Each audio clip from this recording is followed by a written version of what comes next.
자, 반갑습니다. 배종찬 교수의 맛있는 돈 이야기의 배종찬입니다. 자, 여러분 반갑습니다. 지방에 있는 저가 아파트들, 제가 수차례에 거쳐서 말씀을 드렸죠. 2020년 710 부동산 대책 이후로 해가지고 지방의 저가 아파트, 공시가격 1억 미만 아파트들이 틈새 시장으로 갭 투자에 온실이 될 것이다. 그래요. 맞아요. 그 부동산 안정을 위해서 취득세 중과세, 양도소득세 중과세를 시켰는데 공시가격 1억 미만은 배제를 했지 않습니까? 이러한 부분이 이제 갭 투자하는 사람들 입장, 법인 투자자들 입장, 또 투기로 수익을 창출하고자 하는 사람들, 그런 사람들 입장에서는 지방에 있는 저가 아파트가 틈새 시장이라고 볼 수밖에 없다는 거예요. 따라서 지방에 있는 공시가격 1억 미만 아파트들 가격이 급등 현상이 일어났죠.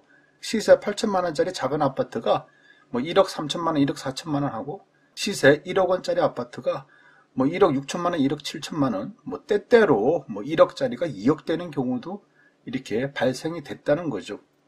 이처럼 공시가격 1억 미만의 소형 아파트들이 가격 급등에 온실이 되었다.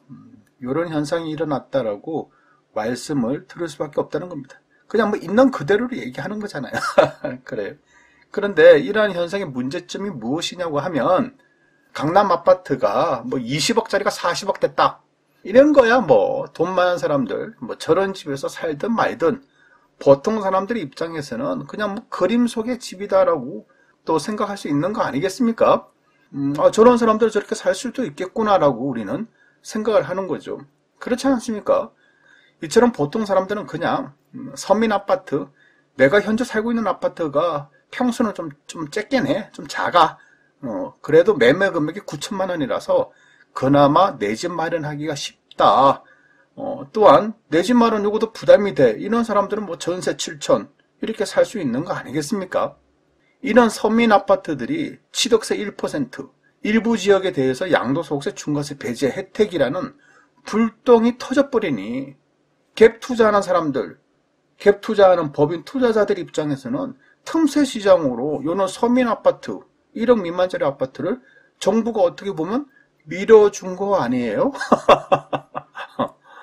정부는 그러한 의도가 없었다 하더라도 결과는 요런 결과가 나왔다는 거죠. 그러니 전국에 있는 작은 아파트들이 갭 투자의 온실이 되어 버렸다는 겁니다. 이처럼 서민 아파트들의 매매 가격, 전세 가격이 급등하다 보니까 서민들의 삶이 더 힘들어지는 거죠. 전세 7천이 갑자기 전세 1억 3천이다. 그럼 5천만 원을 어떻게 마련해요? 결국 전세 대출을 받아서 마련할 수밖에 없죠. 이만큼 서민들이 주택 때문에, 주거 정책 때문에 힘듦을 당한다라고 표현했네. 힘듦을 당하는 거예요. 서민들 입장에서 보면. 그러니 서민들 입장에서 본다면 이러한 부분이 굉장히 심각하다라고 말씀을 드릴 수가 있다는 겁니다. 대한민국 헌법 제35조 3항입니다. 헌법 이야기를 하다니. 섬찟하죠? 그런데 대한민국 헌법에 이렇게 나와 있다는 겁니다. 국가는 주택개발 정책을 통해서 국민이 쾌적한 주거 생활을 할 수 있도록 노력해야 된다 라고 규정하고 있다는 거죠. 이를 바탕으로 해서 주거기본법이 만들어졌는데요. 주거기본법 제3조 주거정책의 기본원칙, 국가 및 지방자치단체는 제2조에 주거권을 보장하기 위해서 다음 각 호의 기본원칙에 따라 주거정책을 수립, 시행하여야 한다. 1호 소득수준 생애 주기들을 통해 주택 공급 및 주거비 지원을 통해서 국민의 주거비가 부담 가능한 수준으로 유지되도록 할 것. 두 번째, 주거복지 수요에 따른 임대주택의 우선 공급 및 주거비의 우선 지원을 통해서 어렵고 힘든 사람들, 이런 분들에게 주거 수준이 향상되도록 노력해야 된다는 거죠. 세 번째, 양질의 주택 건설을 촉진하고 임대주택 공급을 확대할 것. 즉, 공급 확대를 하라는 거예요. 네 번째, 주택이 체계적으로 효율적으로 공급될 수 있도록 그만큼 공급이 중요하다는 거죠. 따라서 다섯 번째, 주택이 쾌적하고 안전하게 관리될 수 있도록 노력해야 된다. 여섯 번째, 주거 환경 정비, 노후주택 개량 등을 통하여 기존 주택에 거주하는 주민의 주거 수준이 향상될 수 있도록 할 것. 7번째, 장애인, 고령자 등 주거 약자가 안전하고 편리한 주거생활을 영위할 수 있도록 지원할 것. 8번째, 저출산 고령화, 생활 양식 다양화 등 장기적인 사회적 경제적 변화에 선제적으로 대응할 것. 9번째, 주택시장이 정상적으로 기능하고 관련 주택 산업이 건전하게 발전할 수 있도록 유도할 것. 이런 원칙에 의하여 주거정책을 수립 시행해야 된다는 점이죠. 그런데요, 여기서 지방의 소형 아파트와 관련된 중요한 법안이 이 부분이라는 겁니다. 9번째, 주택시장이 정상적으로 기능하고 관련 주택 산업이 건전하게 발전할 수 있도록 유도할 것. 이 부분이 문제라는 거예요. 공시가격 1억 원 이하 아파트, 취득세, 그리고 일정 요건이 성립된 경우 양도소득세, 중과세 배제를 시키니 주택시장이 정상적으로 돌아가는 것이 아니라 비정상적으로 갭투자 등으로 인해서 비정상적으로 돌아가서 문제가 생기는 거 아닙니까? 여기에 만약에 편법을 동원해서 주택거래가 이루어졌다면 주택산업이 비건전하게 발전했다라고 봐야 되겠죠. 따라서 제가 보는 점은 이래요. 비정상적으로 됐고 비건전하게 됐다는 거예요. 그러니 공시가격 1억 이하, 취득세, 양도세, 중과세 배제 이런 정책으로 인하여 지방의 저렴한 아파트, 서민들이 사는 아파트, 그런 아파트들이 난리가 났다는 거죠.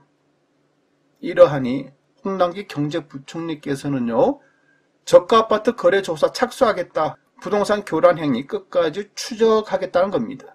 또한 1억 미만 주택 거래가 급증됐는데 법인, 외지인 의심 거래가 경고가 된다는 거예요. 따라서 전수조사를 하겠다는 거예요. 그런데 제가 보기에는요, 이런 경고는 별로 의미가 없어 보인다는 얘기입니다. 아니, 지금 이 시대에 다운계약서, 업계약서 쓰는 사람 과연 몇 명이나 될까요? 특히 아파트에. 아니, 아파트인데 무슨 다운계약서, 업계약서입니까? 어떤 공인중개사 사장님들이 아파트를 중개하면서 수수료, 그 이제 몇십만 원 받아먹으면서 다운계약서, 업계약서를 쓰라고 하겠습니까?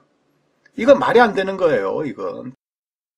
다운계약서, 업계약서는 진짜 고가의 아파트, 내지는 토지나 상가, 이런 부분에 눈여겨보시고 그런 부분을 조사를 하시고요. 지방에 있는 작은 아파트, 다운계약서, 업계약서 뒤져봐도 별로 나올 것도 없다는 얘기입니다. 그리고 어차피 취득세 1%인데, 그리고 양도소득세 일부 지역에 한해서 중과세 면제인데 뭐 한다고 다른 사람한테 명의신탁을 해요. 그러니까 이거는 뭔가 좀 방향성을 잘못 짚고 잘못 정수조사하겠다, 끝까지 찾겠다. 아니, 끝까지 찾을 게 뭐가 있어요. 여기 찾을 게 없어요. 응? 매매금액 1억 원짜리, 전세금액 9천만 원짜리, 실제 투자금액 1천만 원짜리, 뭘 조사하겠다는 겁니까? 이걸 명의신탁 뭘 찾겠다는 거예요. 응? 현금 추적이니 자금 출처니 이건 털어봤자 별로 나올 것도 없다는 얘기입니다. 그럴 바에 차라리 이렇게 하셔야죠. 전국의 모든 아파트, 빌라가 됐든 뭐 주택이 됐든 취득세, 양도소득세, 중과세 배제 없음. 얼마나 명쾌합니까? 그렇죠? 전국에 있는 모든 아파트, 모든 빌라, 모든 주택도 모두 다 주택수에 포함을 시키라는 겁니다. 따라서 취득세도 중과세 되고 양도소득세도 중과세 된다. 이 순간에 아마 지방에 있는 소형 아파트는 자연스럽게 진짜 서민 아파트 가격 안정화가 다가온다는 얘기예요. 그리고 전세금 안정화도 다가온다는 얘기입니다. 왜냐? 폭탄 떨어졌는데 아니 내가 서울에 아파트 한 채 있고 취득세 요거를 아끼기 위해서 지방에 있는 1억짜리를 샀어. 근데 이거 다 주택으로 포함시켜가지고 나중에 팔 때 서울 거 팔 때 양도소득세 1가구 2주택이네? 그러면 중과세, 그러니 누가 지방에 있는 1억 미만짜리 아파트 사겠냐는 거예요. 그리고 취득세도 똑같이 1가구 2주택이니까 8% 때리면 누가 사냐는 거죠. 그러면 지금보다는 훨씬 더 빨리 소형 아파트에 대한 가격 안정화가 다가온다는 얘기입니다. 가격 안정화가 다가오면 전세금 안정화도 덩달아서 따라오겠죠. 따라서 정부는요, 전수조사하겠다, 뭐뭐 하겠다 이런 말씀하시기 이전에 이것부터 먼저 해야 되지 않을까요? 그냥 주택을 주택으로 보고 아파트를 주택으로 보고 빌라를 주택으로 보라는 얘기입니다. 그리고 주택수에 다 포함을 시키라는 얘기입니다. 이 순간에, 그러한 순간에 주택가격 안정은 더 다가온다라고 말씀을 드릴 수가 있다는 겁니다. 그래야지 신뢰를 잃어버린 부동산 정부 정책을 조금이나마 만회하는 거 아닐까요? 이상까지 배종찬 교수의 맛있는 도움 이야기였습니다. 감사합니다.